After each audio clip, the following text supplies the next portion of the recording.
আমি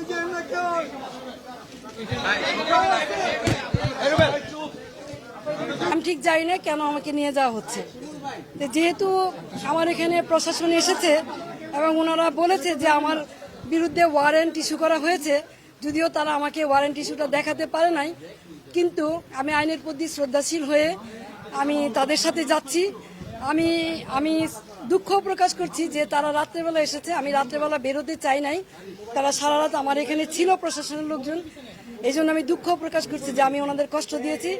আপনারা দেখেছেন যে আমার মহল্লার লোকজন তারা এখানে সারা রাত অবস্থান নিয়েছে। আমি আমার এলাকাবাসীকে, মহল্লাবাসীকে ধন্যবাদ দিতে চাই তাদের এই ভালোবাসার কারণে, যে আপনারা কোনো শৃঙ্খলা আচরণ করেন নাই, শান্তভাবে।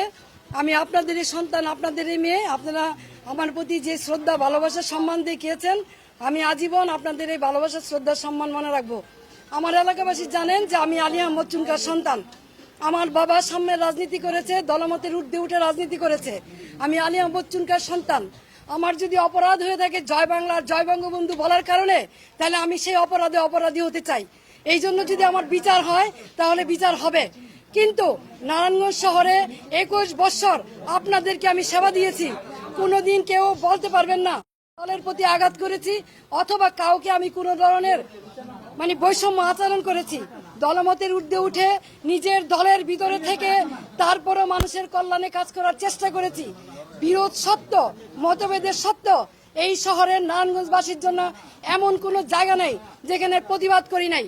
তৌকি হত্যা সহ সকল হত্যাকাণ্ডে যখন নারায়ণগঞ্জবাসী একদম চুপ ছিল, কেউ কোনো কথা বলে নাই, তখন আইবি আওয়াজ তুলেছে, এই শহরের মানুষকে কথা বলা শিখিয়েছে, অন্যায়ের বিরুদ্ধে প্রতিবাদ করা শিখিয়েছে।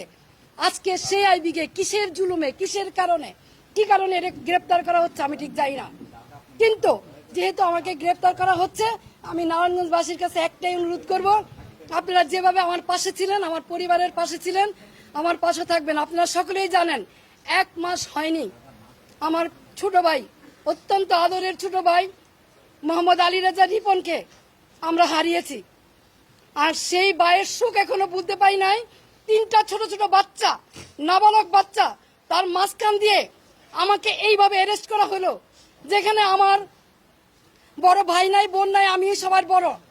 3টা ছোট ছোট বাচ্চা এবং 1 মাস হয়নি আমার ভাই মারা গেছে এবং ওদের মাও নাই। 4 বছর আগে ওদের মা মারা গেছে। এইরকম এই অবস্থায় কি কারণে? আমি কি কোনো জুলুমবাজ? আমি কি হত্যা করেছি? আমি কি চাঁদাবাজি করেছি? আমি কি নারায়ণগঞ্জ শহরে এমন কোন রেকর্ড আমার আছে যে আমি কোনোদিন কোন বিরোধী দলকে আঘাত করেছি? তাহলে কিসের জন্য, কি কারণে, কোন ষড়যন্ত্রের কারণে, কার স্বার্থে আমাকে অ্যারেস্ট করা হলো? আমিও প্রশাসনের কাছে জানতে চাই। বর্তমান যারা সরকার আছেন, সাম্যের কথা বলেছেন, বৈষম্যের বিরুদ্ধে আপনারা আন্দোলন করেছেন, সরকার হটিয়ে নতুন সরকার এসেছেন, তাহলে কি এই বৈষম্য? তাহলে অনেস্ট রাজনীতির, সততার কিসের মূল্যায়ন? আমি তো বাড়িতেই ছিলাম, আমি তো পালাই নেই, তাহলে এইভাবে আমাকে অ্যারেস্ট করতে হলো কেন? সেই জবাব জনগণের কাছে চাই, জনগণই দিবে ইনশাল্লাহ।